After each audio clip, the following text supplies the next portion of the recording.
Bonsoir, mesdames et messieurs. Je m'appelle Colleen Shepherd. Je suis la directrice du Centre sur les droits de la personne et le pluralisme juridique. And tonight, I am going to be moderating this event, which was organized by the Aboriginal Law Students Association in collaboration with the SEED office and other partners at McGill and beyond. To begin this evening's event, I want to welcome Elder Soni Diabo from Ganawage, who's going to do a formal traditional opening for our this evening. So please join me in welcoming.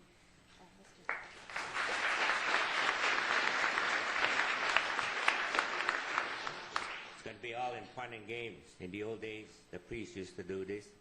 By the time we woke up in the morning, all the natives were gone. It's time to leave. But again, it's a pleasure to be here, to be invited. And in our ways, my grandmother told me just to come and listen to this presentation. Because in our community in Ganawage, it's not, a lot of people don't know about this Niagara Treaty. I had to do a quick 5-minute history lesson yesterday. So just to come here, but I was told, don't say nothing, just listen. And if they have any documents that you can bring back, bring it home, and then I have to sit with my people and explain to them about what they're going to talk about. It's something, I guess, in our ways, I was told that I think we better start learning treaties that have been signed in the past. Because I think we get caught up with too many things and we forget about what our issues are all about. So I'm here to learn as much as I can, as well as all of you. And I welcome all of you. Pwede ko na harado, tinisawaji no go sa wageda, tinahodo kari wahrunyo. Tananege da wari manuna na sawai dis na rasasta sa ga nego riyam da hadene te go.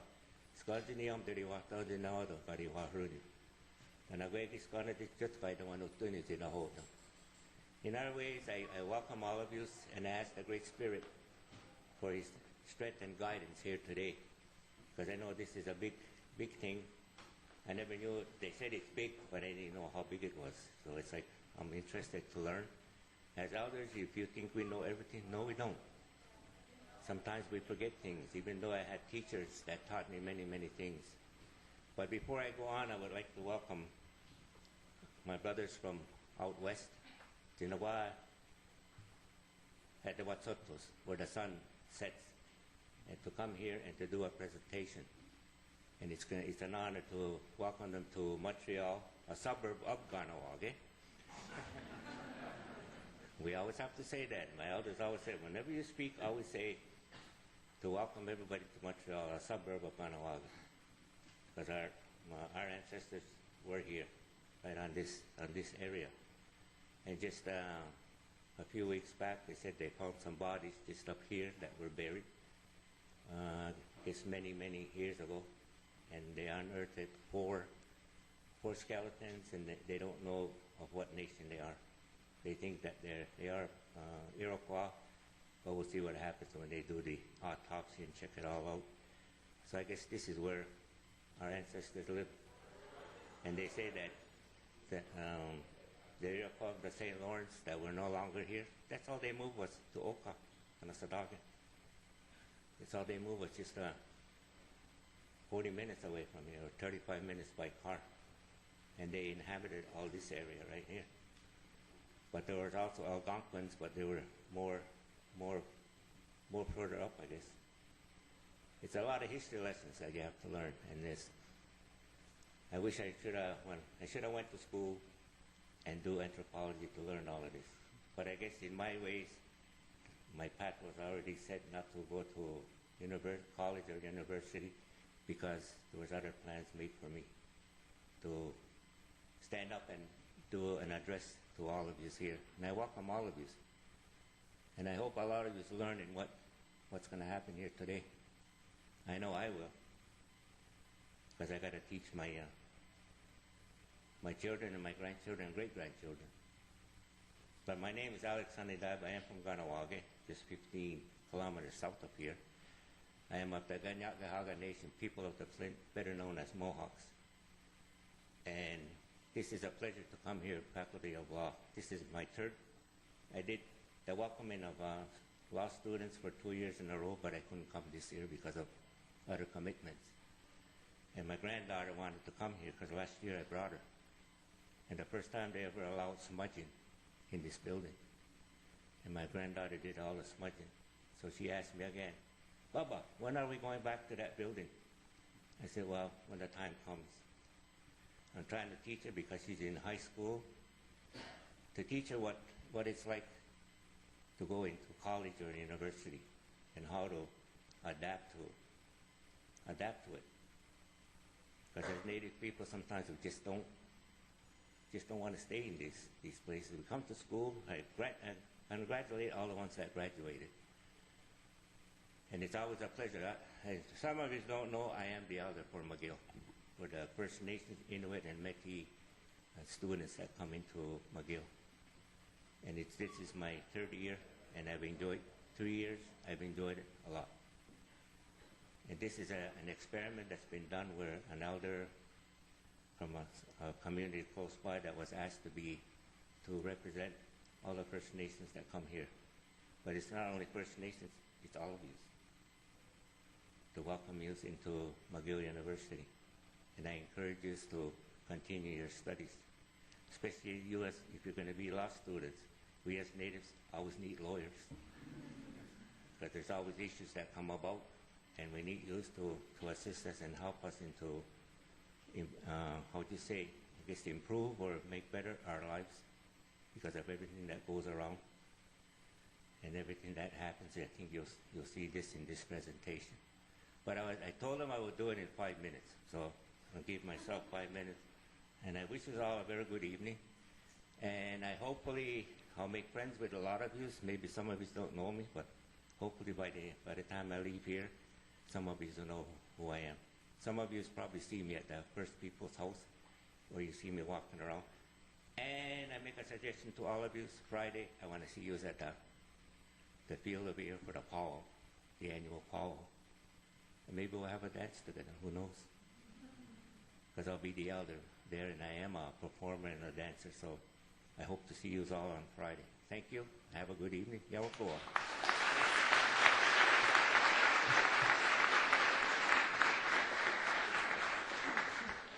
Thank you very much. And I want to acknowledge that we are on Mohawk territory and to thank the Mohawk people for sharing their territory with us. So, as I mentioned earlier, the event for this evening's event was conceptualized and organized by the Aboriginal Law Students Association predominantly. And I'd like to acknowledge and thank Molly Churchill, who's to my right here, in particular for her work in making this event happen on this first day of McGill Indigenous Awareness Week, which, as I mentioned earlier, is an initiative of the SEED, Social Equity and Diversity Education Office. Molly will introduce our two speakers in a moment, and then after they each speak, for about half an hour each, we'll have some time for questions. Before Molly introduces our two speakers, however, I'd like to just take a moment to thank some of the sponsors for this event. We received financial support from the law faculty and also from two Montreal law firms who do extensive work on the rights of Indigenous peoples, Dion Schultz and Hutchins Legal Incorporated. And some of our graduates are now lawyers with those firms, and we're very thankful for their financial support. So without further ado, I'd like to turn the floor over to Molly Churchill from the Aboriginal Law Students Association to introduce our two speakers.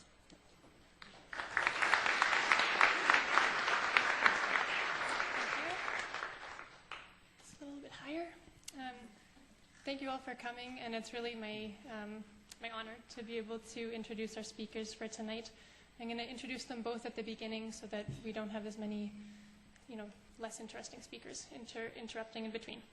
So first, on the man on my far left, so I guess your right, is Alan Ojig Corbiere of the B'nai Dodom Rufford Bruce clan.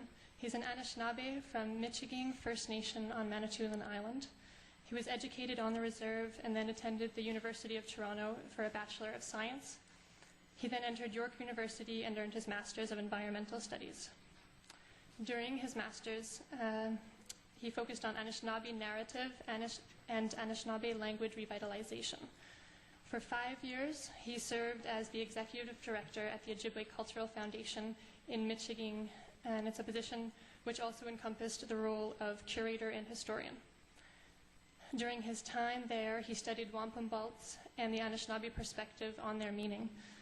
He's currently the Anishinaabemowin Revitalization Program Coordinator at Lakeview School in Michigan First Nation.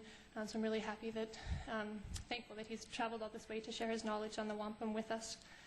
Our second speaker for the evening is Aaron Mills. He's a Bear Clan Anishinaabe from Couchiching First Nation, Treaty 3 territory, and from North Bay, Ontario, Robinson Huron Treaty Territory.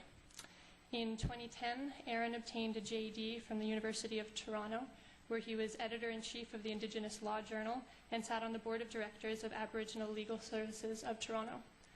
In 2011, he completed articles at Olthius Clear Townshend LLP, where he worked on an Aboriginal title file, a treaty rights file, myriad duty to consult files, assertions of Indigenous law, and the protection of a sacred Anishinaabe site.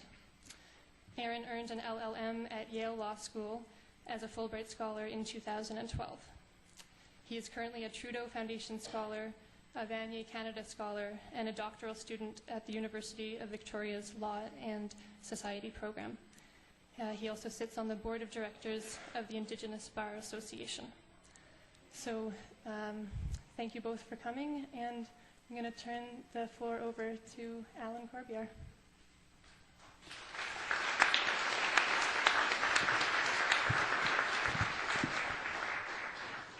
Nana Bojo,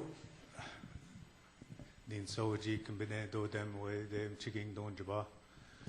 Myself, I'm from Manitoulin Island, and the reserve I'm from is called Chiking. And my clan is the Rough Grouse, Bine, we say. So I try to learn to speak our language. Nigitsi Mak Pane Ginishnabem Tautok and Sagishgak. My parents spoke Ojibwe every day, but then they turned to me and my siblings and talk in English.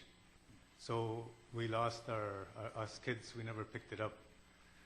So this whole thing that I've been trying to do for myself, I listened to one old man, and I also read of this as well, that they said that many things would be left alongside the road, meaning us Anishinaabe people, and this would apply, I guess, to the Haudenosaunee and the Cree, that all along the way in our interaction through life with non-native people, what we call Wemptagosh, the Frenchmen, as well as the Jaganash, the Englishmen, that sometimes something would be left alongside the trail. And that what we're going to try and do is pick it back up, that it becomes our duty to pick this stuff back up. So I never blamed my parents for me not picking up the language. But when I finally met my wife, and my wife and I, we had conceived a child, and that child, when she was coming, that's what I decided. All my ancestors spoke my language, and it stops with me. So I'm going to try and do something to pick it up and then pass that on, like what our elder here said, that he's got a responsibility to keep learning. Even though he's an elder, he's still learning, and he's going to take that back so that his children, grandchildren, great-grandchildren know a bit more. So it's the same with me. I was looking for a lot of different things, a lot of different teachings everywhere, and I was learning to speak Ojibwe, and I knew how to say table, water, cup, teapot, and all this kind of stuff. But I said I wanted to learn our story. I wanted to learn our language. And I wanted to be able to tell our story in our language, our history, as well as what they call our legends. But what I'm going to tell you about here is one day I'm actually trained in environmental science and environmental studies. That was what my degree was in. But I did it on the Anishinaabe narrative and language revitalization, as well as looking at it as a communal knowledge revitalization. So one day I found in the archives a letter written in Ojibwe. And the first words of the letter said, "Gyabaniget ken dan gajigano nadwaba niget sima kapi jiwakajiona gaz ya, we mi gaz ya," I should say. that I still know how you spoke to my ancestors when you bid them to go to war. So that's what it said in Ojibwe. And the next line said, Nui kanash kawa mabe wabe medabit gitchigami mawang. I will chase away anybody who comes to your great lake. Ogana de bendanga de benoji madakim away dewe yanik. Ga'anak. This is what you had said to us, that you told us that our children will own that land. You told us this at Niagara. So that's what I saw in the letter, and I read it, and I didn't really understand what it meant. What's this letter talking about? Because it doesn't actually say treaty, and it doesn't say wampum belt. And then the next thing it said in there, it says, Nanda waban dan gadabanoji mo bimadzuin wenjamok set gizis. In the Navian Gauta Gijik, Nanda waban dan away they wenjamok set. So they said, as you look around all the heaven, look where the sun rises for the support and the livelihood of your children. And there you will see, and this is the important part, there is where you will see a sun rising red. And it says, the bishko eje miskukkanyeya, the same as the color of my coat. And when you see that sun rising red, and you'll be reminded of all these promises that were made at that time. And they said, Nalge Shpiming, and as that sun gets higher, they said, all the earth will be touched by its rays. And then they said again, higher yet that sun will rise. And in all different places, flowers will bloom. And they said, this is the refrain of this speech. That is the image of the life of your children, if you take this belt. So, of course, at that time, we were embroiled in a war. In 1763, Bejik, one of the chiefs named Pontiac, and then another, a Seneca chief, Casueto, were the ones that stood up and took a stand against the British, because the British thought they had defeated us as the Anishinaabe people, the Western Confederacy, but they did not. So we told them that you haven't conquered us, you conquered the French, but you have to come to our country and bring us presents. And that's what they had told us at that time, that no, we're not going to give you presents. And it was under the order of Lord Jeffrey Amherst, who said, no, once a people have been conquered, you don't curry their favor with presents and bribe them for their good behavior. They were conquered, and we'll withdraw these presents.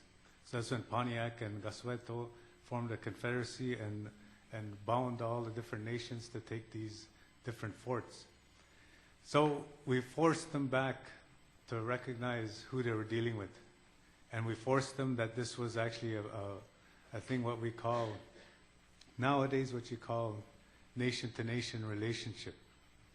But in this belt, you'll see this belt around, and you'll see people, or you may hear people, talk about it, that they'll say it represents unity. And it represents that one is a Jaganash, meaning the British, and the other is an Anishinaabe holding hands. The red man and the white man holding hands. And this is called the Civil Covenant Chain Wampum Belt. And of course it was delivered in 1764 at Niagara. But the theory actually is, but I haven't gotten the firm proof, is that two of these belts were given at that time. One for the Western Confederacy, and the other to the Eastern Confederacy.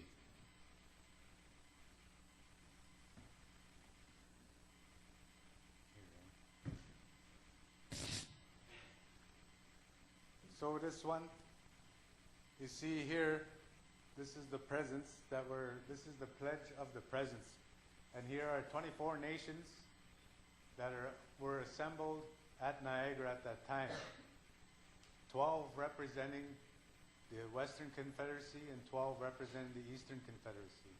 So what the theory was is that the other belt, the second set of belts, were kept at Conestoga, and the other ones were entrusted to the Odawa people at Michilimackinac, and then eventually those Odawa people moved to Manitoulin Island, where I'm from.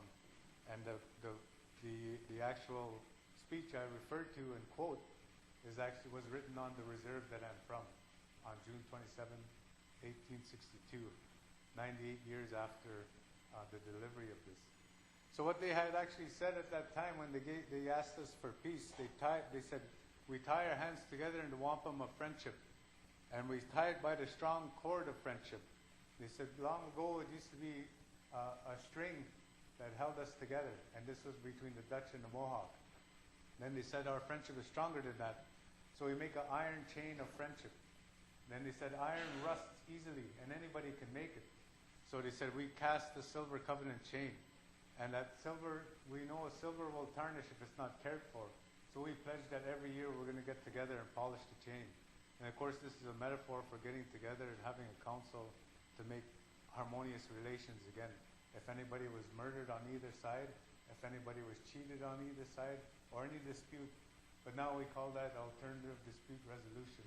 But we used to actually come here and meet together face to face and talk about these belts. So they said, one more thing you promised at that time at Niagara. You said, Manda nap quantaminen, and that means I give you this ship. I give you this ship, and I say it will never be empty. It'll always be full of the necessaries that you need for your life and your children's life. So that one represents the Rocket Quebec or all of North America.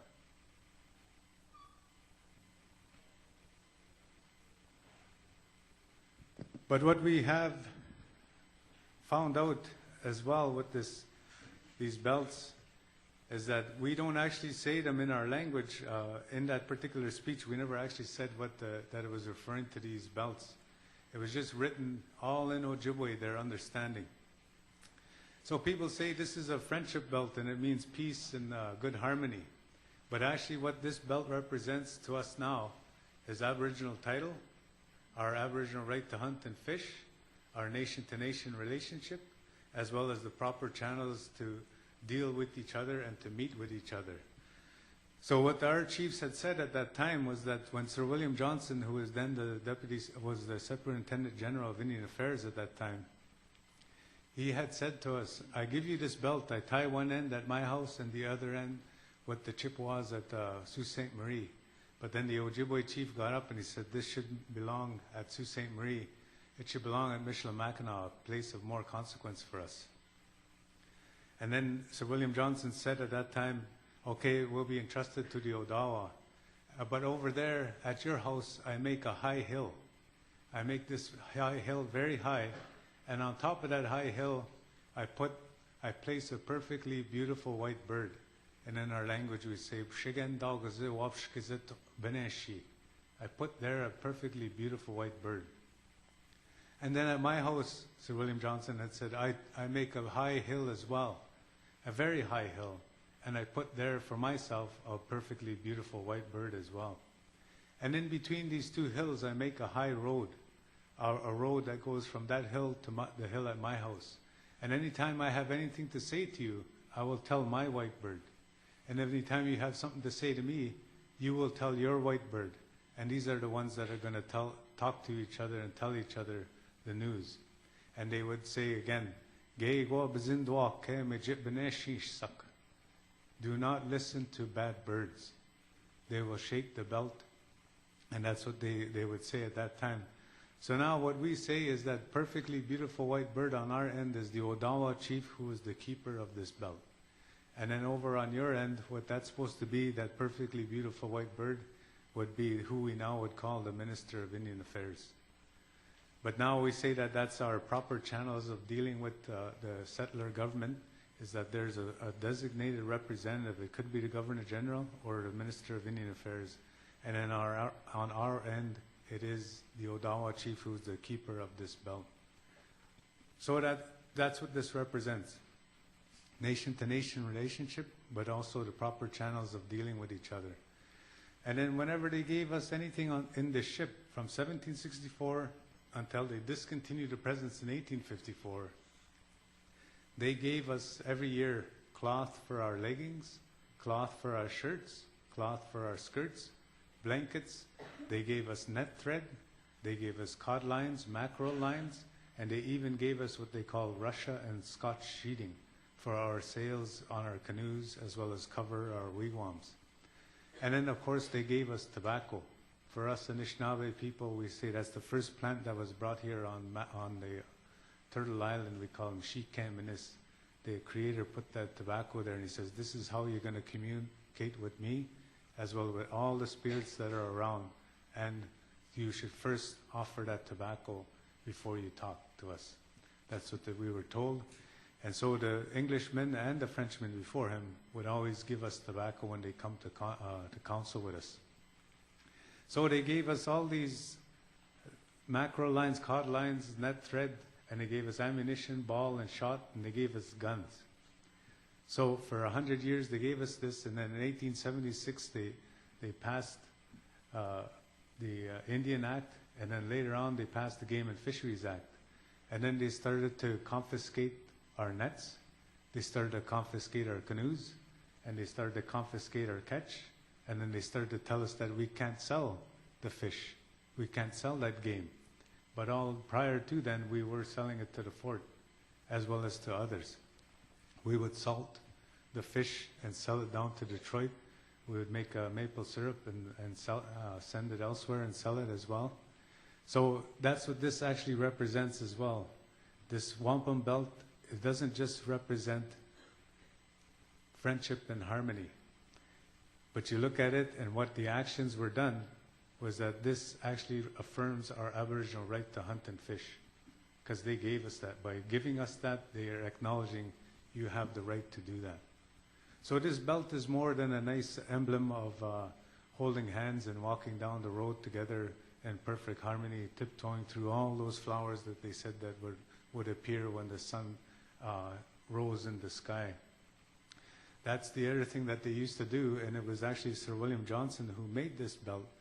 He either commissioned it, I don't know if he designed it, but he took a Mohawk woman, a clan mother, as his wife, or as they would say, a consort. And I believe, but I have no proof of this, that she actually was the one who designed this belt. Because you look at old covenant chain belts, and I believe the Canadian Museum of Civilization has one, and there would be at either end of the belt, two men were holding up like this, and then there was a chain in between the two of them. But then as the unity got closer, that's when these two men were tied together by the closest means possible. So we have different representations of this wampum belt and this covenant chain. But historically, our wampum belts between our different nations, the Haudenosaunee gave us a belt, and we call it a dish with one spoon, and it was like a hexagon. And then they also gave us another belt. The Huron gave us another belt, and it had 3 diamonds in it. And in the old days, our diamond for us, before non-native people came, a diamond represented on a wampum belt, it represented a nation. And then a hexagon represented a council fire, a designated specific council fire. And then, of course, a line through the middle of a wampum belt represented the path of peace. So, why I'm telling all of you this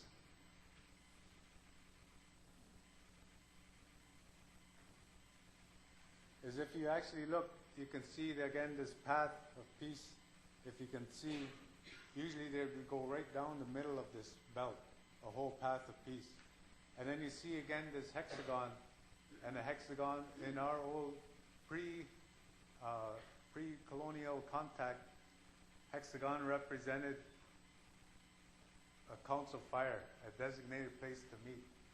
And then here, like I showed you, there's 2 people, the Englishman and the Joganosh and the Anishinaabe, the Englishman and the native person holding hands together, representing that friendship and alliance. But then when you turn this,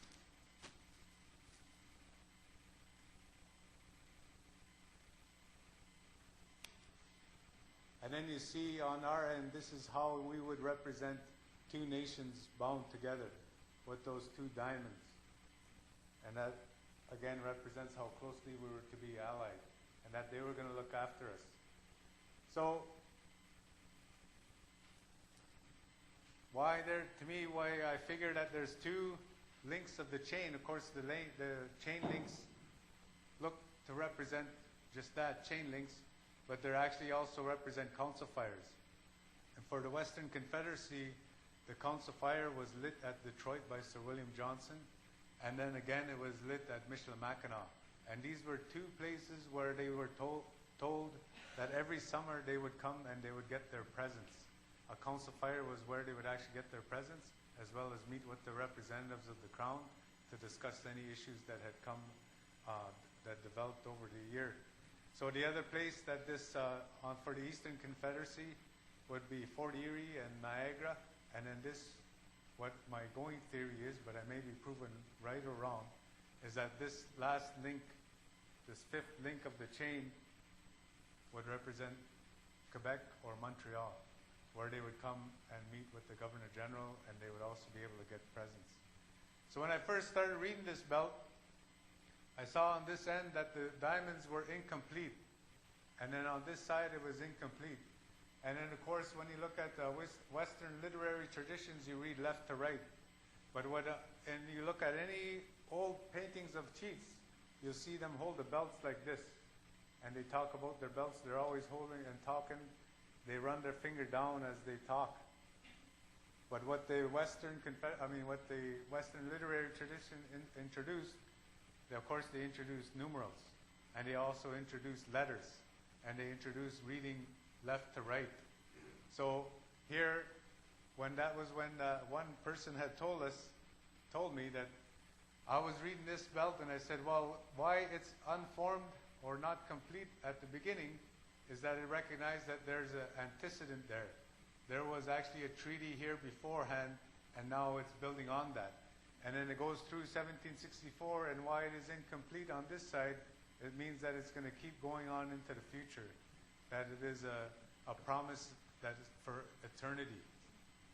But then that's when my one friend who makes these belts, his name's Ken Miracle, that's when he said, one of the elders told him, put those two together, and you see that it makes a circle. And again, we look at how Anishinaabe people and Haudenosaunee people, when you hear people talk about that they have a holistic view of the world and the universe, but what accompanies this belt is something that I don't have to show you. And it's a medal.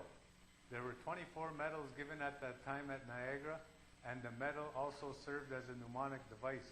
And in fact, an Ojibwe chief from Garden River area by Sault Ste. Marie, his name is George Gibeose, he wrote that when Sir William Johnson sent his emissary over to all of us, he gave a medal.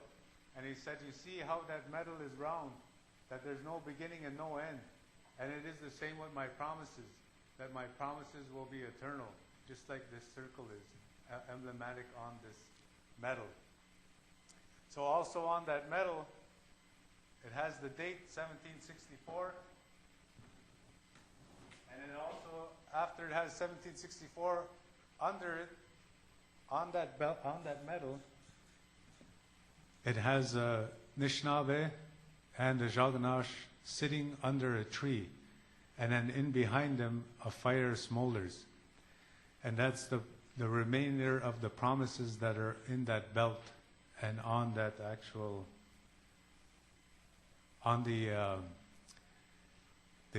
When we talk about this belt, we don't actually say, the beginning lines don't say, know ye by all these presents, all the men that are gathered here today. Actually, when we recite this belt, they actually referred to, they said that Sir William Johnson came and he says, I take a brand of the fire that I lit in the Mohawks country, and I bring it here, and I light up this council fire here. Not only do I light up this council fire, but I cut the choice pieces of wood that will burn a clean flame and will always last forever. And I say to you, and this is what they would say, Nani John Sadik Kaiwika da Atesano Gudushkademawa. Your fire will never go out. And I place beside that fire a poker. And if ever you think your fire is going out, stoke it. And they said also, I also provide you with a pile of wood so that you're always able to feed your fire. And I say that you and your children and your grandchildren will always be able to come and warm themselves by this fire, and that this fire will throw off a brilliant light so that everyone will be drawn to it as like a beacon. So, and then the other thing he said, in the middle of your island, I take a tree and I erect a tree in the middle of your island. And all around this tree, I sweep. I sweep around this tree, make it clear and clean. And then all around it, then I take a mat and I roll out this mat. And then that's where you and I will repose and smoke under the shade of this tree. So again, when we're talking about constitutions and we're talking about treaties and we're talking about agreements, all that I've told you about, this ship, this tree, this fire, this poker, this mat, the sun, and the flowers, that all doesn't sound like your legal agreements that you have. And if you grab it and read any of these Indian surrenders and treaties in the book that's been published, you won't see that kind of talk in there. And for us, that's how we remembered this. And in fact, Sir William Johnson was the one who said, if we're going to have an effective peace, one that they will recognize, we will have to make a large wampum belt with intelligible figures thereon, because this is the way the Indians do business. And they say that they have frequent meetings to talk about and recite the agreements that they had entered into. And he says, if you don't go and recite the promises with them, they'll take it as a breach of the treaty. So what used to happen is they would come to our council fire, the designated council fire, and they lay these belts out. And every year before they would do this, you'll see this if you do archival research, the usual ceremonies. It'll just say the usual ceremonies. But what they're actually talking about is they would get up and recite this belt, and then a representative of the Crown also would have to recite what the meaning of that belt is.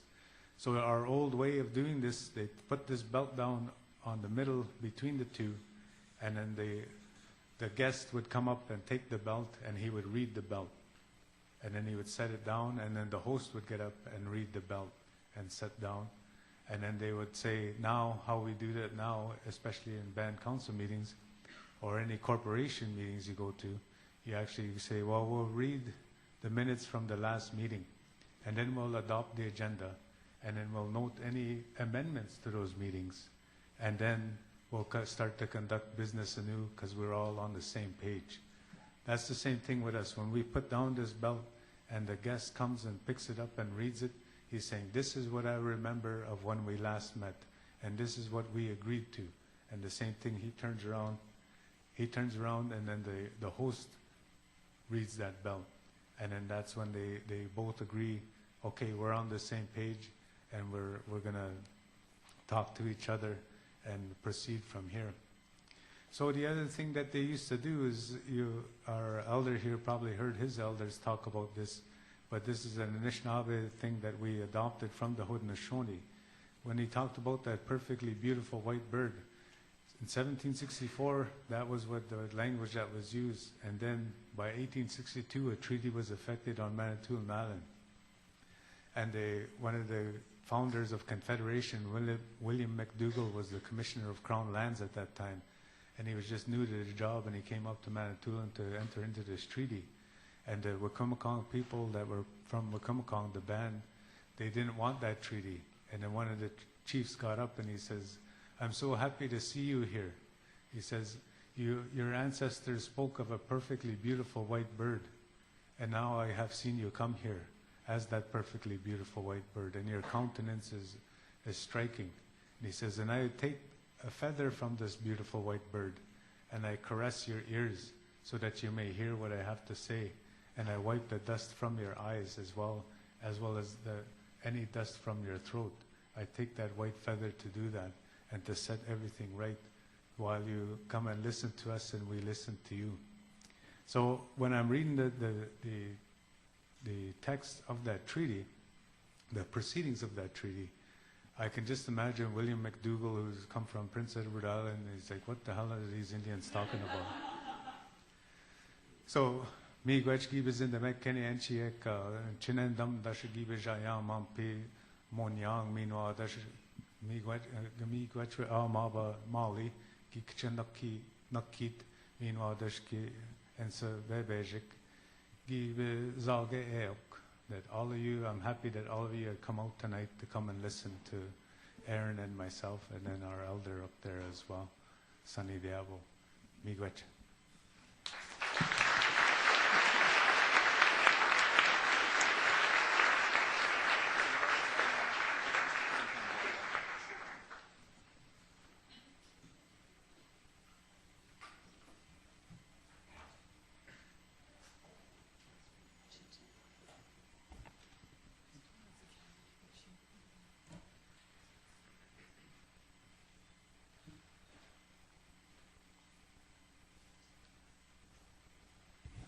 Are we good? You can hear me? Okay. Bonjour and Dinwimagonadok. Hello, all my relations. Nimigwachewendam. I'm very grateful to be here this evening. I'm grateful for the introduction, grateful for our elder, Sunny Diabo, starting us in a good way. And I think by the end, it'll be even clearer why I'm grateful, not just that he did that, but for specifically the message he shared. I'm grateful that Elsa decided to do this. When I was in law school, we didn't do anything this cool, so kudos for that. And Molly for being so wonderful in helping. I got to apologize up front. I'm going to run a little bit long, and so the pacing is quicker than usual. But questions are really important to me, so if it does push a little bit late, I'm willing to stay a little later, and I hope we can really engage with one another. I want to use our time to build on the foundation Al laid in two ways. First, I want to articulate the Treaty of Niagara as an expression of Anishinaabe constitutionalism. And second, I want to connect the historical significance of that understanding to our lives today as citizens of a shared political community 250 years later. I'm going to argue that understanding the Treaty of Niagara through the lens of Anishinaabe constitutionalism discloses Indigenous legal traditions as both the means and ends of decolonizing our relationships today. Thus, though the journey may seem to take us some distance away from the topic tonight, by the end, I hope we'll have made plain just how central understanding Indigenous legal traditions are to understanding Niagara then and now. From having listened to Al, it sounds to me like we both want to argue that since the Treaty of Niagara established the framework for Indigenous settler relations, it is, in a very real sense, the treaty of treaties. But what does that mean? What is a treaty? Is it a contract? Is it a sacred covenant, perhaps with Creator as a third party? Are so-called Indian treaties akin to treaties formed under public international law today? Is a treaty a constitutional document, a land transfer? Maybe the answer is that treaties are an important source of rights for Indigenous peoples, but are irrelevant to the constitution of political community, because as then Chief Justice Lemaire bluntly stated in the Delgamuukh decision, let us face it, we are all here to stay.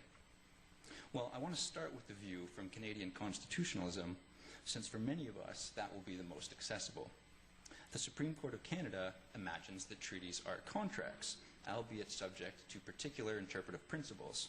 It offered 4 such principles in the Badger case and expanded this list to 9 in Marshall No. 1. The first principle offered in Badger sets out contract as the conceptual framework for a treaty. First, the court wrote, it must be remembered that a treaty represents an exchange of solemn promises between the Crown and the various Indian nations. It is an agreement whose nature is sacred. Now that sounds an awful lot like contract, except for the sacred bit. Presumably, that's intended to signal the importance of these special contracts. But the exchange of solemn promises is a pretty thin notion of the sacred, because just about all of the common law of contract can pass through it. The Supreme Court has read treaties as contracts many times, describing them as written documents, saying that treaty rights are those contained in official agreements, and most explicitly writing that treaties are analogous to contracts, albeit of a very solemn and special public nature. Whatever that means, these statements are all from Badger. The Marshall case adds that the goal of treaty implementation is to choose from among the various possible interpretations of common intention, the one which best reconciles the interests of both the parties at the time the treaty was signed. In analogizing to contract, the court is seeking certainty. So too is the Crown. It openly calls modern treaties comprehensive land claims agreements and says that they're intended to, quote, establish certainty of ownership and control of lands and resources, and encourage economic activity. This straight from the Aboriginal Affairs in Northern Development Canada website. The reading of treaty as contract has as its end the promotion of negative liberty, that is, one's freedom from interference of others, certainty, specifically with respect to one's property interests in land. Well, what about the Indigenous peoples of Turtle Island? What does the contract vision of treaty have to say about us? The Supreme Court said just this summer in the Chilcotin Nation decision that, quote, throughout most of Canada, the Crown entered into treaties whereby the Indigenous peoples gave up their claim to land in exchange for reservations and other promises, which presumably are the enumerated provisions of the Crown's written renderings of treaty. Well, I'd be truly fascinated to hear the Supreme Court of Canada articulate the Treaty of Niagara in this way. How does it play out on the contract story? How do we parse the covenant chain into promises taking the form of actionable rights? What remedy for breach? What does the 24 Nations belt, how would it be read? And what about friendship?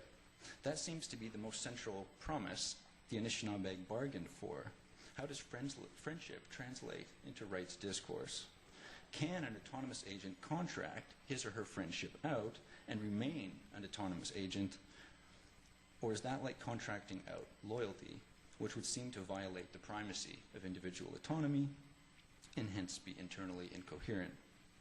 Posing these questions without attempting answers is actually the most charitable account I can offer of contract as a lens of reading the Treaty of Niagara, because to my mind, it's impossible to reconcile the actual statements and actions of the Niagara Congress with the conceptual boundaries of contract. I see only incoherence, and it hurts my head. In having begun my discussion this way, I've tried to emphasize that how we answer the question, what is treaty, turns on how we think about law. I've suggested, I think uncontroversially, that Canadian law is centered on individual autonomy, that is, on disconnected selves, and hold that thought. Because individual liberty is taken as the primary political good, Canada's system of law is deontological, that is, duty-based. To ensure that individual autonomy stays up front, we need the certainty of normative ordering that reciprocal rights and duties are said to offer. On this account of treaty, there are party-differentiated rights obtained through contract that attach to individual members of the parties. Now, I want to leave Canadian law behind and share with you my understanding of Anishinaabe law, and specifically Anishinaabe constitutionalism. It's just my understanding, so please don't take it as louder than my voice. And after that, I want to read it, what Al explained to us, against it, and see if it might make more sense than the contract story. Well, 3 months ago, I was visiting Nokomis, my grandmother, Bessie Mainville of Couchiching First Nation, at her home on Rainy Lake in northwestern Ontario. And sitting on her back porch, she turned the small white cloth tobacco bundle I gave her over in her fingers as she thought. She wanted to talk that day about law and governance. And when she began to speak, her words are about seasons of a human life. She talks about birthing, youth, adulthood, and death. She talks about transitions between each season and learning how to be towards oneself and others during them. She talks about the responsibilities community members have to help out. She shares with me the practices of being, and she explains that these are laws. She underscores the enormity of their impact on her life and the effect they have on who she is even today.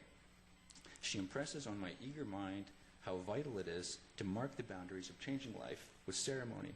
She's careful to ensure I understand what's lost without Anishinaabemowin, the Ojibwe language. And she explains that every step of life is important because what we're talking about with law and governance is a way of life. It took me 2 years to realize that Nokomis hadn't misunderstood my question, that in the many moments like this one, she had in fact been sharing law. Trained in law school to conflate Canada's conception of law with the concept of law, it took me 2 years of total confusion to decolonize that part of my mind,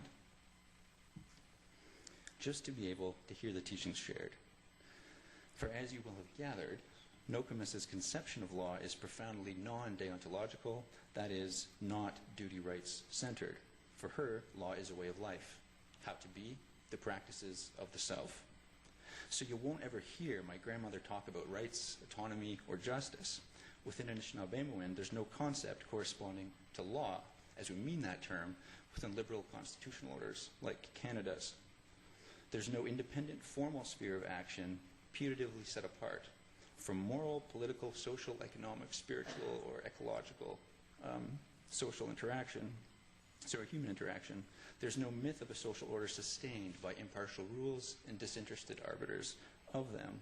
Instead, normative ordering arises through many different concepts which cut across multiple social spheres at once. Law is part of what Marcel Mauss famously called a total social fact. And this is how she teaches me. She gives me the words. Today I want to talk about two of them that have everything to do with Anishinaabe constitutionalism and everything to do with the Treaty of Niagara. The first one we've already begun to engage, Menatokewin, which means to make from spirit, and I've come to understand it as the personal practice of acknowledgement and communication with the spiritual, drawing on one's own spiritual self to do so. But the spiritual is everywhere all the time, in and around us in all our relations. Menatokewin then points to a way of being in which one's recognition of connection through spirit to all others animates his or her orientation towards them. And this is not spirit in the sense of the Spirit of God or the supernatural sense of those who have gone on. This is spirit in the sense of medicine power, which is in each of us here today. It reflects a medicine wheel teaching that as whole selves, we consist of body, mind, feeling, and spirit, and that reason is not a faculty over which the mind has dominion. It's a verb that we exercise through all four aspects of our whole self. And Menatokewin is about constituting ourselves in the world, being and reasoning with others as spiritual subjectivities. The concept and practice of Menatokewin discloses the deep relationality at the heart of Anishinaabe constitutionalism. The thing we're making by connecting to one another is healthy relationships, where our interconnections openly acknowledged and communicated. This turns us towards the second word I wanted to share, and this one came to me from Andy Skye of Eagle Lake, who does a lot of work with elders in Treaty 3 on law and governance. The word is kakino kage napsin. Kakino kego napsin. Everything is interconnected and part of the land, and thus we must live in harmony with the natural world and maintain balance in order to have a good life. Everything and everyone belongs to the land and has a purpose and a gift to sustain life for now and in the future. Well, the gift element is absolutely critical because it moves us beyond the ontological claim of foundational interconnection to foundational interdependence. All of us, each member of each order of creation, the birds, animals, crawlers, swimmers, plant peoples, lakes and mountains, and us, the two-legged, we're inescapably constitutive of one another because we have need of one another's gifts in order to be our fullest selves and with respect to some of our most proximate relations, sometimes just to survive. I am through all my relations, and so for each of us, including non-humans. These two concepts, Menatokewin and Kakanake-go Napsin, come together in a especially powerful way when we make the move from Anishinaabe law to Anishinaabe constitutionalism. And in using that word, I don't have in mind the unwritten conventions of the UK or the written constitutions so invoked today, even though some Anishinaabe communities have turned to them. I have in mind our story of the constitution of political community, and that doesn't have to begin with an abstract statement of principle. In fact, I'd offer that none can, and that those which appear to do so are actually leaving much undisclosed. For us, as for all peoples, our political community is a product of our origin story, only ours is not a story of transplantation. We have not migrated to Turtle Island in an effort either to avoid religious persecution or to extend the power base of a distant empire. We are indigenous to this land, and as such, the story we tell of our beginning speaks of its creation. I can't share this story today, but I can summarize where it leaves us. The Adzokanan are our sacred stories. Nana Bojo, a part human, part Menado spirit transformer, is a protagonist in many of them. and his actions led to the flooding of the world, and he found himself on a raft on a turtle's back, floating in a world lost to water. The recreation of the world was contingent on the mutual commitment of each kind of being within it to share its unique gift with all others. Earth would not have been created had not the turtle risen, the divers dived, the thunderers secured the ocean surface from the water men took below, the sun shone, the four winds blown, the four-leggeds walked, the flyers flown, the earth dried and supported new life, and the two-legged, here Nana Bojo, us, accepted his responsibility as part of and not other than the rest of his relations, and thus sought to realize his vision with them. Each of us has a unique gift that all of us need to survive. Each kind of being serves as the ongoing condition of the possibility of all others.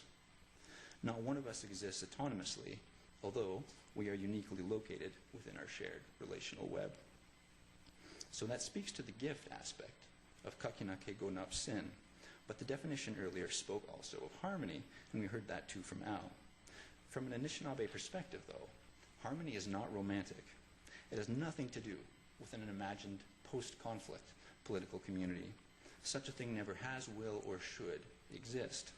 Rather, it refers to the tension sustained between citizens of a shared political community under relations of interdependence. And that actually necessitates conflict. I want to consider how some of the greats have engaged with this teaching about harmony as interdependence. Elder and formal Royal Ontario Museum curator Basil Johnston put the point this way. There are four orders in creation. First is the physical world, second the plant world, third the animal, and last the human world. All four parts are so intertwined that they make up life and whole existence. With less than the four orders, life and being are incomplete and unintelligible. No one portion is self-sufficient or complete.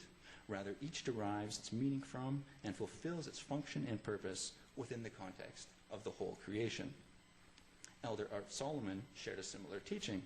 He says, "It has always been clear in our minds that the natural things around us also had their own part in the ongoing creation, their own original instructions. The plant life, water life, animal life, bird life, our Mother Earth, our grandfather Moon, our elder brother Sun, the star world, all these had followed their own original instructions, which is to say, they provided their unique gifts to creation." The Reverend Dr. Stanley McKay, former moderator of the United Church of Canada and citizen of the Fisher River Cree Nation, shares a teaching in which he speaks generally about Indigenous peoples, but which I adopt as representative of Anishinaabe lawways. And he says, Indigenous spirituality from around the world is centered on the notion of our relationship to the whole creation. We call the earth our mother. The animals are our brothers and sisters. Even what biologists describe as inanimate, we call our relatives. The calling of creation into our community is a metaphorical construction that describes the relationship of love and faithfulness between people and creation. Our identity as creatures in the creation cannot be expressed without talking about the rest of creation, since that very identity includes a sense of the interdependence and connectedness of all life. Well, we should note the scope of what this entails for Anishinaabe legal theory vis-a-vis Canadian constitutionalism. The interdependence view of harmony replaces justice, both as the ultimate goal of normative ordering and as the organizing principle of political community. Deontology is thus not just reduced to one small voice amongst others, rather recognizing that it knows only how to scream, that it can't play well with others, that standing on principle it doesn't try to, and that since its sole concern is with being right, it has no interest in harmony, it's denied entrance into the community. Elder lawyer and scholar Sauk H. Henderson ties all of this together when he says, most Aboriginal orders do not impose order on relationships by establishing rules that govern general categories of acts and persons, and then using these rules to decide particular disputes. Instead, they determine that harmony, trust, sharing, and kindness are the shared ends of the circle of life, and then make choices that contribute to these goals. All my relations to live well together, we don't need an overlapping consensus, and we don't need contract, although we can settle for it. To the extent that all of us are to flourish, it will be that because of our respective acknowledgements of Kakina Kego Napsin and our practices of Manito Kewin, we're oriented in right relation towards one another. Treaty then is simply the exercise of these acknowledgements and practices between peoples. It is the fundament of Anishinaabe legal order deployed as the framework for constituting a relationship between groups, which is to say, treaties constitute political community. So now, I want to use this Anishinaabe legal framework as a lens through which to explore the Treaty of Niagara. Approaching the evidentiary record from the perspective of Anishinaabe constitutionalism, we could consider so much, but I have time only to focus on wampum belts. Well, devout contractarians may try to torture reciprocal rights and duties out of them, but for those of us willing to situate them within their own cultural logic, I suspect we'll find tremendous resonance with the view from harmony as interdependence. Al informed us earlier that a wampum belt is the physical embodiment of a treaty relationship, and their materiality is a wonderful reminder of what treaty means, the living terms upon which a relationship exists. Like the relationships they represent, wampum belts are never static. They change and grow old with time. They need ongoing care, or else strands can break, beads can be lost, sections can warp, stretch, or stain, and the image is woven, if not frequently enough reinvigorated with new life, can be covered in dust, unrecognizable. In the worst scenario, a relationship might go untended altogether, and the bonds which constituted it simply dissolve. Of course, the temporality of wampum belts mirrors real life. Sometimes, events call us into new relationships. An old belt has served its purpose, it becomes necessary to let it rest, return it to earth, and bring a new one into being. As Al explained, a major shift in relations is exactly what happened at Niagara. Britain sought to bring New France's former allies into the covenant chain, its relationship with the Haudenosaunee. Dozens of wampum belts were exchanged, but most significant are these two. And for two reasons. First, together they represent the heart of the treaty. And second, both of them traveled from the British to the Anishinaabe, which is to say Sir William Johnson very well understood the significance of wampum and the results it yielded, and thus knowingly participated in Anishinaabe law, even if he failed to fully apprehend its logic. Writing to General Gage in February of 1764, planning the Summer Congress at Niagara, he wrote, "At this treaty wheresoever held, we should tie them down in the peace, according to their own forms of which they take the most notice," that is, he recognizes wampum as an indigenous diplomatic institution, for example, by exchanging a very large belt with some remarkable and intelligible figures thereon, expressive of the occasion, images woven into the belt, embodying the understanding achieved and intended to serve as mnemonic devices. And then he says, which should always be shown at public meetings to remind them of their promises, that is, renewal and ongoing mutual recognition. Johnson's speech accompanying the actual gifting of the 1764 Covenant Chain belt invokes the same deep relational understanding. He says, "Brothers of the Western nations, sachems, chiefs, and warriors, you have now been here for several days, during which time we have frequently met to renew and strengthen our engagements, and you have made so many promises of your friendship and attachment to the English that there now only remains for us to exchange the great belt of the Covenant Chain, that we may not forget our mutual engagements." And when he finished the speech and gave the belt, an Anishinaabe Ogema leader arose and said, "Brother, I am of the opinion that it is best to keep the belt of the Covenant Chain at Michilimackinac, as it is the center where all our people may see it. I exhort you to hold fast by it, to remember what has been said, and to abide by your engagements." That is, we'll see whether the snapshot promises you put to paper are borne out. Everything turns on our practices of being together. Menito Kewin. And the connection through spirit here is enormous. In 1764, Michilimackinac was not only the center of Anishinaabe territory, it is also the center of creation. Michilimackinac means great turtle because it's the spot where, on the Anishinaabe view, creation was reborn on a turtle's back. It's the center of creation that the Anishinaabe chose to care for our relationship. If the 1764 Covenant Chain belts represents Manito Kewin, the 24 Nation belts represents Kakino Kego Napsin. It is the very image of interconnection, 24 figures holding hands, connecting the British boat to Anishinaabe land. And the shared understanding it reveals is that our interconnection is to be sustained through gifts that meet our need.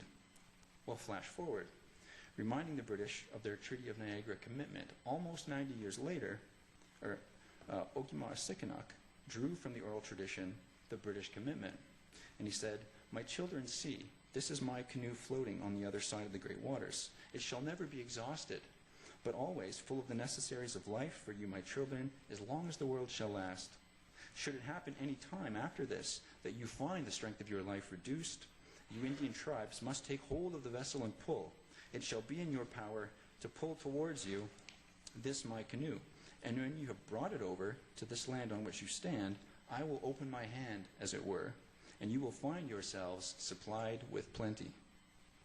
Well, this is an explicit acknowledgement of our interdependence through gift. Our mutual practices of being together have also echoed forward through the years. 72 years after the Niagara Congress, we can see the Crown still identified that the significance of Wampum Belt Protocol lies in the relational bond it establishes, which allows for exchange, and not the voluntary obligation to exchange anything in particular. Sir Francis Bonhead, Lieutenant Governor of Upper Canada, wrote in 1836 to Lord Glenelg, Colonial Secretary, from Manitoulin Island, where a new treaty was being signed, and the Treaty of Niagara was invoked in the process. He expressed his understanding of the wampum institution like so. "Whenever the belt is produced, every minute circumstance which attended its delivery seems instantly to be brought to life. And such is the singular effect produced on the Indian's mind by this talisman, that it is common for him who we term the savage to shed tears at the sight of a wampum which has accompanied a message from his friend." Folks, there must be an awfully powerful promise in a contract like that. So, that's all fine and good, but we might ask, what does it have to do with today? And probably unsurprisingly, my answer is everything. Why do we have Indigenous economic underdevelopment on a national scale? Why 1,200 missing and murdered Indigenous women? Why Lubicon Cree? Why Grassy Narrows, Anishinaabe? Why Algonquins of Barrier Lake? Why Ipperwash? Why Oka? Why Cindy Blackstock, made an enemy of the state? Why Jordan's Principle? Why more children in care now than at the height of the 60s scoop? Why among the highest youth suicide rates on the planet?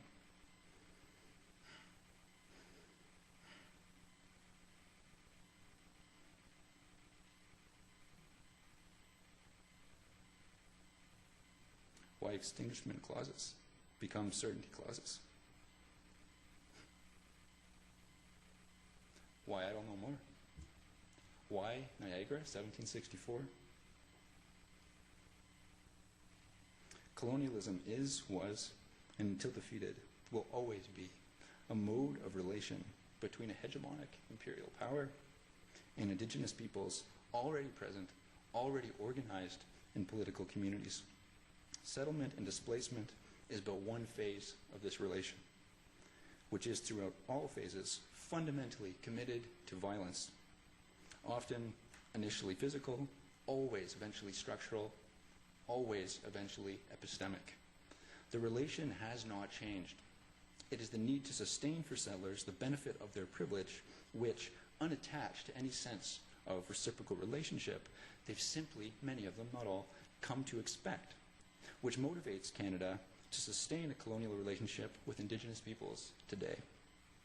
It is through their expectation of continued settler privilege that Canadians today, who rightly disclaim any connection to the earlier settlement and displacement phase of colonialism, have become direct causal agents of colonialism now. Although the legal status of Indigenous legal persons and communities has shifted under Canadian law, the colonial mode of relation has survived all legal changes of season. Harmony squeezed out of the crushing grip of social contract. And so, we're in conflict. In his work on Indigenous settler reconciliation, Anishinaabe elder Fred Kelly of the Ojibwas of Onigaming, Treaty 3, shares this insight, connecting right back to what we said earlier about Anishinaabe legal theory. And he says, while international conflicts are fought between enemies on a very clear and simple proposition of win or lose. The choice here in Canada is one that must be made among friends and neighbors. We must face the underlying tensions, we must understand them, and we must resolve them. Neither side believes that the other is going anywhere. This is home. So how do we live side by side and build a future of prosperity together? We share space in a common land. We constitute a society that is envied by other countries. We're economically interdependent. We have many social ties. Our children are married to one another, and through which we share generations of grandchildren. So inextricably tied are we that our options are also very clear and simple. We can all win, or we can all lose. Well, so if the answer isn't either settlers go home or Indigenous peoples assimilate, what is to be done? In his retirement speech, Chief Justice Finch of the British Columbia Court of Appeal, as he then was, suggested a dramatic shift in perspective amongst Canadian legal actors. He said, "I suggest the current Canadian legal system must reconcile itself to coexistence with pre-existing Indigenous legal orders. This conference," that was the context for his comments, "poses the question, how can we make space within the legal landscape for Indigenous legal orders? The answer depends, at least in part, on an inversion of the question. A crucial part of this process must be to find space for ourselves as strangers and newcomers within the Indigenous legal orders themselves." Not bad, Justice Finch, but not trailblazing either, because we already got there 250 years ago this summer. Why Niagara, 1764? Because finding space for strangers within Indigenous legal orders is exactly what transpired, and as a result, everyone's presence here was legitimate. Why Niagara, 1764? Because it preempts the white supremacy of the Confederation constitutional story and offers us a better one. Indigenous peoples were not part of Confederation. We are not subjects of popular sovereignty. I am not party to the contract. Niagara is the story of political community constituted on non-domination, on a fundamental commitment to mutual recognition and our interdependence. Why Niagara, 1764? Because it's our shared constitution. And as citizens of a shared political community, we ought to say, I'm Indigenous, I'm a settler, I'm both. On this one point, it doesn't matter, because no matter where I'm located within it, this is my community.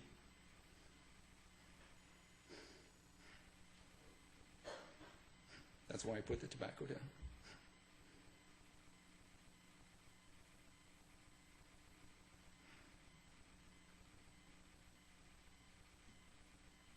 This is my community, and domination will not serve as its foundation. We need each other. We need to learn from each other. Unless you're like Jeffrey Simpson, because he's so good at being right that apparently he doesn't need to consider the possibility there might be something he doesn't understand, something he needs others to help him with. Either he knows he's always right in advance, and so doesn't need to apprehend the logic behind the aspirations and political projects of Indigenous peoples, or he's such an expert on us that he doesn't need us to speak. Because if you listen to him tell it, either way, he knows what's best for us. So let's take him as a case study of knowing the other before being in relationship with it. From his writing, you'll discover that people who suffer from being this right have a great deal of privilege.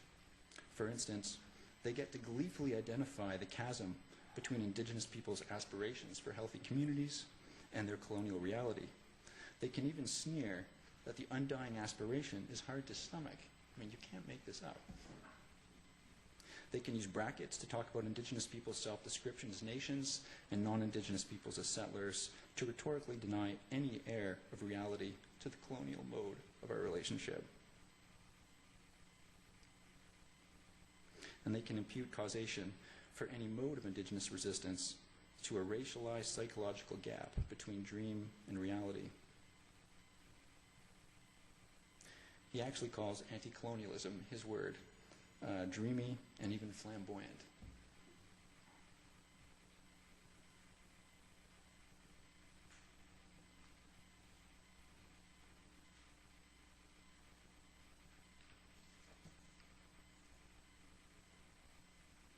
Given my setup, his answer to everything is exactly what you would expect. Let's call it the contract fallacy. The only Indigenous peoples he writes positively about are those involved in neoliberal economic development schemes because, quote, these communities have decided collectively to integrate to varying degrees with the majority cultures. That is, they've signed on. He concludes his piece voicing his utter contempt for our belief in our capacity to constitute healthy political communities, saying, and I quote, "To imagine that isolated communities of 1,000 or so people can be vibrant and self-sustaining, capable of discharging the panoply of responsibilities of sovereignty is to live within the dream palace of memory." Well, I had the very good fortune of working with Paul Kahn during my time at Yale Law School, and he writes of intercultural judgment that every criticism is thought to rest on a particular community's values. There's no way to make cross-cultural comparisons of value. To condemn another's practices is simply to produce a kind of tautological affirmation of one's own values. All my relations, if someone doesn't understand that, then they're living in a dream palace because they're so caked in privilege they can no longer see the difference between their view and the view.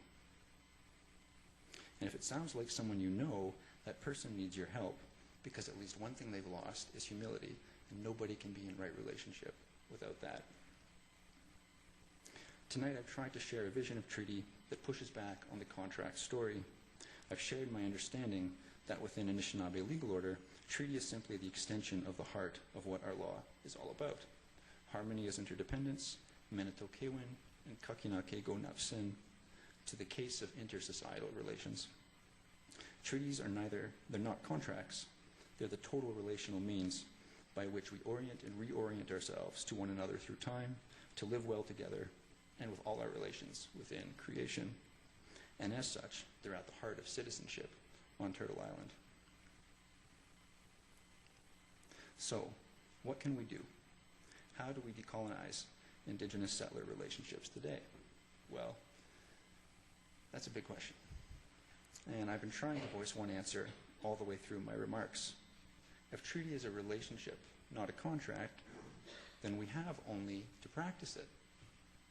And the Crown is not part of creation. It's not involved with even one soul in a relation of interdependence. It's without spirit and is not capable of Manito Kewin. We ought not to hold our breath for it to take action. It falls to us, citizens of a shared political community. We're the ones connected, the ones in need.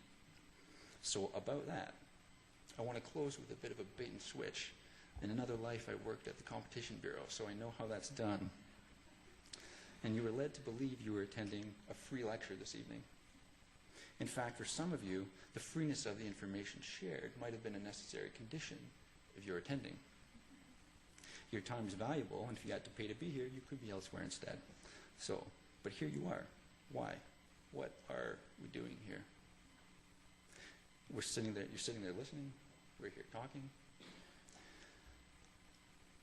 Well, having been raised in a liberal constitutional order, I'm told it's a free country, and you can exercise your individual autonomy, decide for yourself what you're doing here tonight in this moment.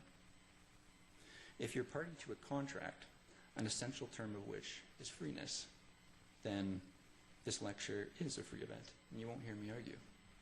But I want to share, I'm not here tonight as party to a contract, and it hasn't been free for me. My flight and hotel were covered, that's not what I mean. But I mean, when I was asked to come, I knew I'd be receiving the gift of your time. It is a gift. That's you to me right now, gift. You could be anywhere else. I mean, this is Montreal. But here you are. Here we are. And in preparing myself to receive your gift in a good way, I asked myself, what are the gifts I carry, and what do I need to share tonight? So I answer the question, what am I doing here, with a very different logic. We're being with one another, and it's an act of creation. We've entered into a relationship because we need one another.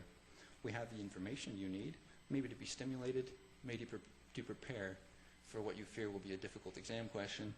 Maybe, if we're lucky, you're here because you need tools to empower you to assert a more robust sense of citizenship in Canada today. I'm here. I came needing help effecting the colossal social shift I seek in decolonizing the structural conditions of all of our lives, Indigenous and other, and in creating the foundation for healthy citizenship in our shared political community, a citizenship that finds its origins in the Indigenous legal orders that justify all of our presences here today. So, all my relations, thank you for the gift of your time. Thank you for coming and bringing your need. I hope not to have disappointed. And now, either the terms are fully executed or the relationship continues. I wonder if you too have received a gift this evening, and if so, what responsibility do you carry? Thank you very much. That's all I have to say.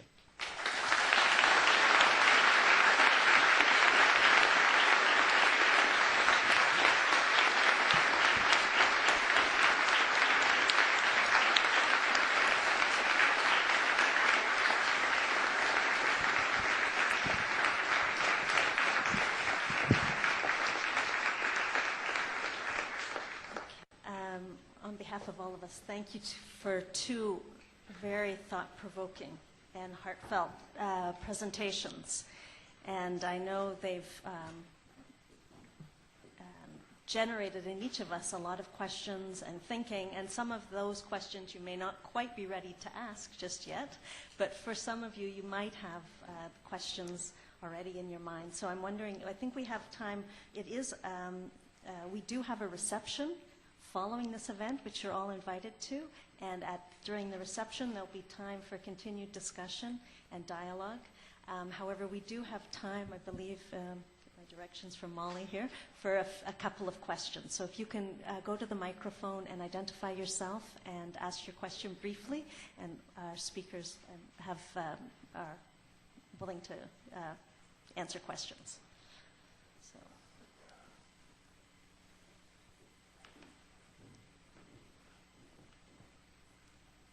Great. Thanks for coming. My question is about the way that you're describing treaties as a relationship. And it's my understanding that the settler governments view land cession treaties as essentially Aboriginal groups giving up their Aboriginal right. And do you think that, or I guess what are your thoughts if we view treaties more as a relationship?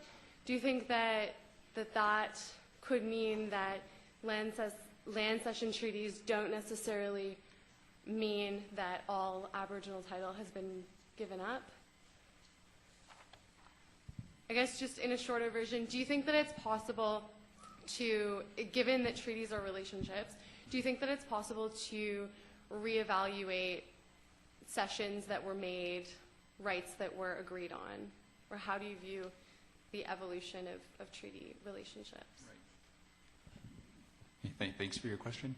I don't think we've got a beat on any of those treaties. I mean, I think because of Manito Kewin, I'm in the treaties are sacred camp. I think the reading we've given of almost all of them under Canadian law, giving them constitutional expression as rights, is to fundamentally misunderstand them. So if the question is about the distribution of rights, yeah, I mean, I want to call all of it into question. And in terms of Aboriginal title, this is like the ultimate colonial irony. It's only when Indigenous peoples are forced to express their political claims, their self-understandings within the discourse of a colonial government that the reality, the great settler fear of reversion, right, that title could flip, is even possible within the logic of our own legal systems, which are relationship-centered, where even as I bring forward a claim, I'm always considering the other. That's not possible, right? Because it would be a necessary condition of seeking that sort of result, is you begin by disregarding the interests of the other. You say, all mine, not yours. And that logic just doesn't compute if we start from the understanding that we're actually all interdependent, not that we're actually all autonomous, disconnected selves. But we, for the island here, Manitoulin, we looked at this one as a living treaty. And when you talk about it as a relationship, what I'd encourage you to do is to read the actual proceedings of the treaty, and then not just the text, and then read afterward the petitions where they say, this wasn't what was agreed to. This wasn't what was agreed to. You never brought this up. And ours, on Manitoulin area, you have all these, what we call the island claims now. But all throughout, in both treaties that were in our area, Robinson Huron 1850, and then also the Manitoulin of 1862, they deliberately inserted in the English text and the surrounding islands.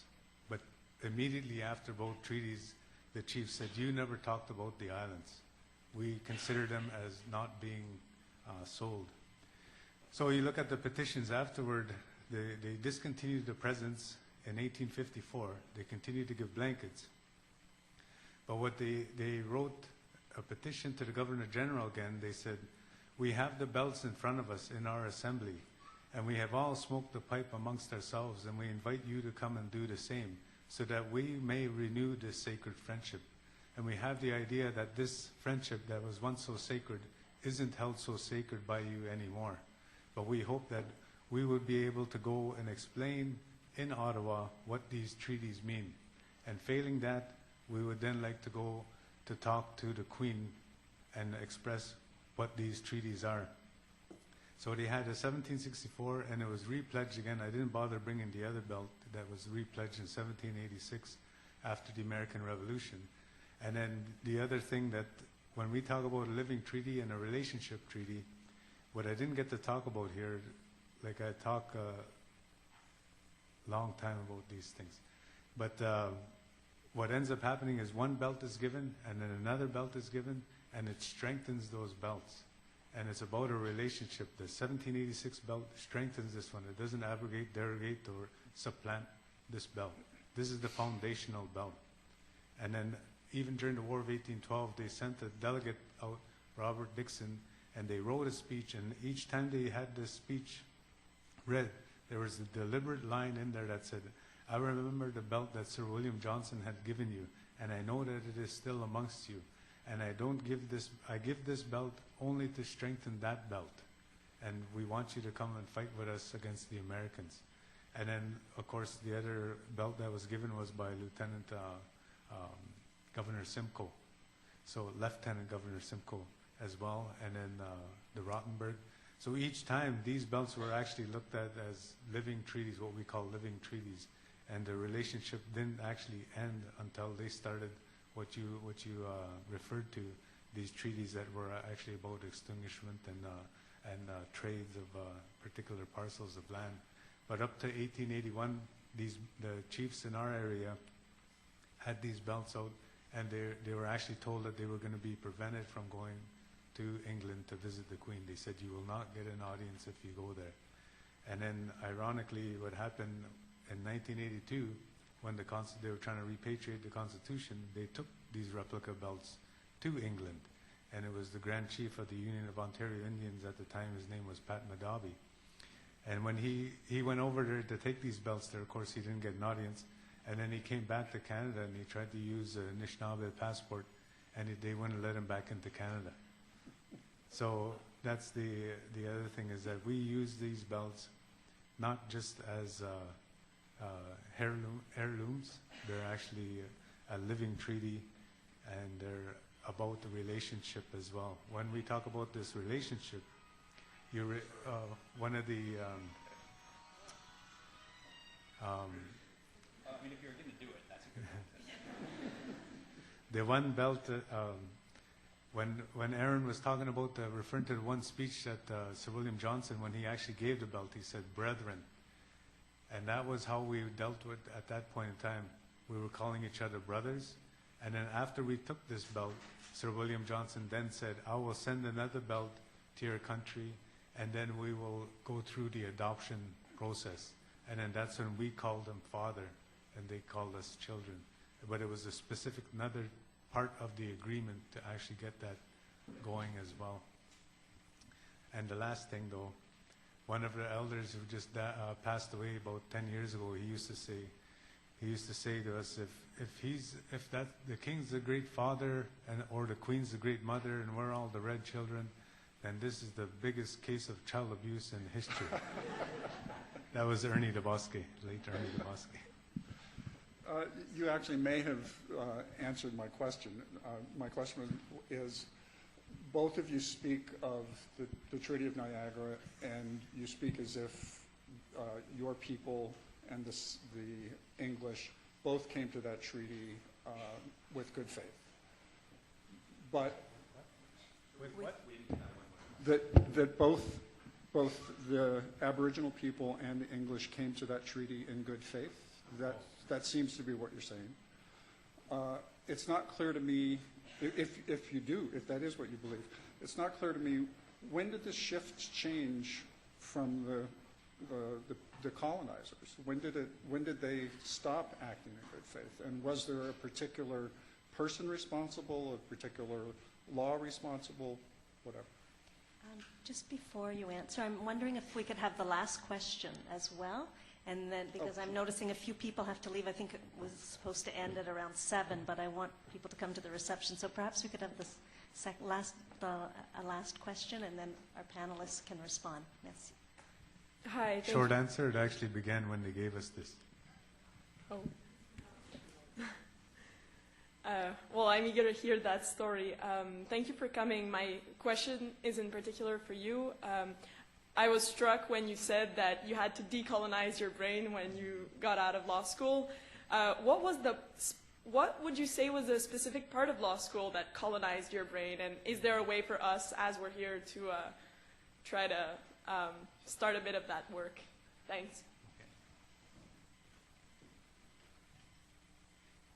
Did you have more you want? Oh, the belt. The belt.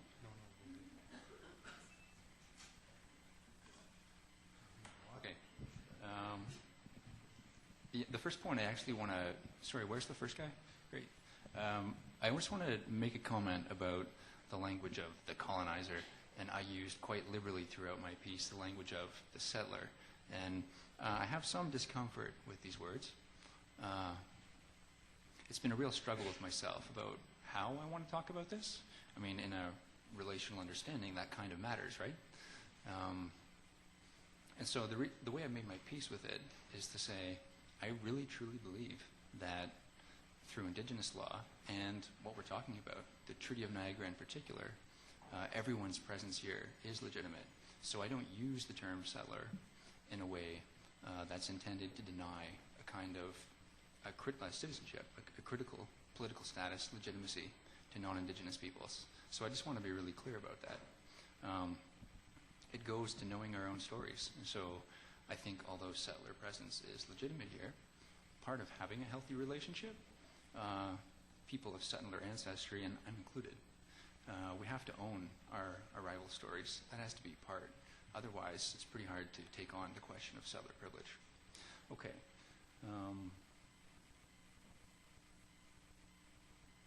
I don't think there's a sort of magic moment where everything turned, but I do think the War of 1812 was pretty critical.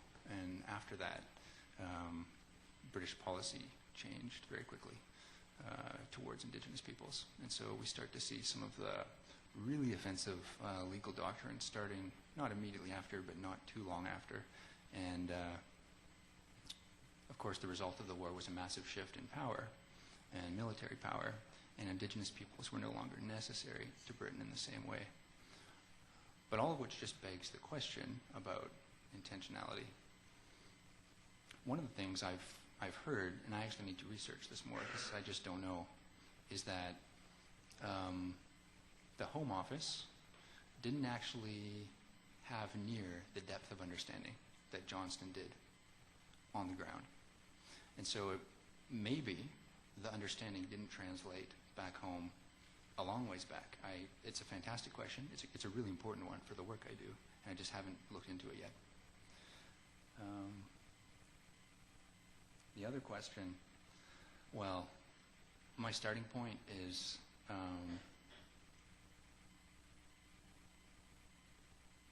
it's hard to answer because the teachings I have are I'm only supposed to speak for myself. but I do feel that most of us are colonized, not just Indigenous peoples. We're all affected by the relational dynamic that obtains between us. I don't mean it in an offensive way. I mean we're living within a structure of power, whether we want to or not. So for myself,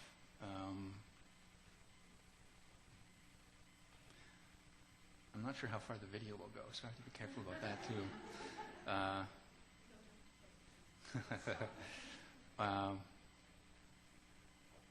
I took a huge amount of value from my education at U of T Law, but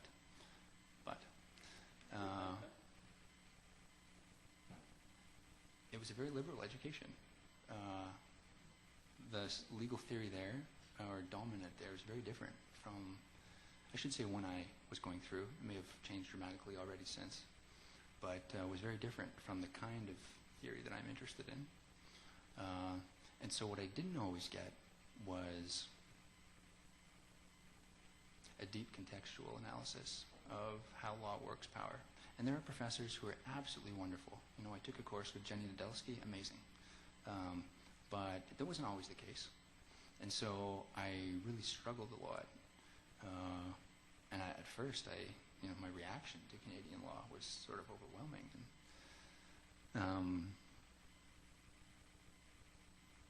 And law generally, that was my point, right? I mean, I mistook it for the concept of law, not just one law way, if you will.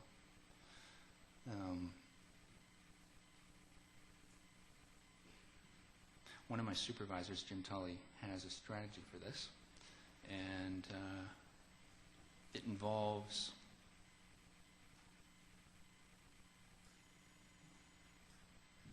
entering into a dialogue with differently situated people, because when you do that, inadvertently, you see a mirror of yourself. And so it's a powerful way of coming to understand the way that your own ways have been constructed. So making a point of engaging with other systems, I would expect this problem doesn't exist at McGill because of the transsystemic pedagogy. Doesn't exist in the same way at McGill because of, but engaging with a different system of law, it throws into relief the one that you're already immersed in, because often its structures aren't visible to us.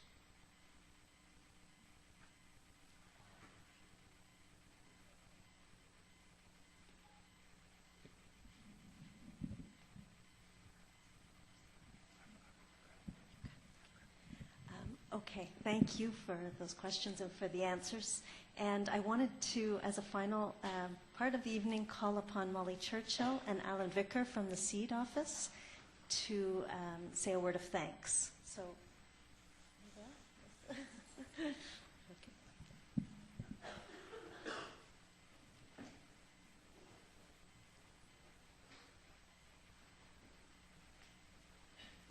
I don't really have words of thanks formed at this point, so just very deep thank you from my part, and I think I can probably speak on behalf of most of the people in this room, and thanking you both very much for coming, sharing your knowledge and your ideas and your visions with us. It's very much appreciated. Thank you.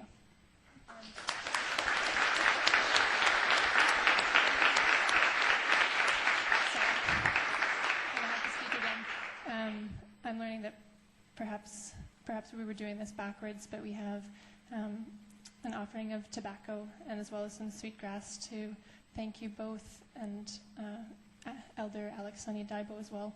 So just in exchange for all the knowledge you've shared with us, a small thank you for that.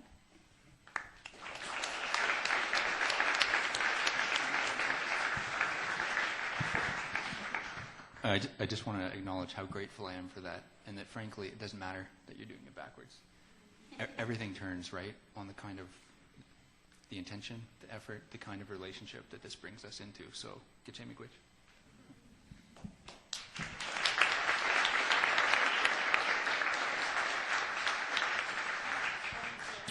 Thank you for coming, and there is a reception in the atrium. Merci beaucoup d'être venu, et il y a une réception dans l'atrium. Merci.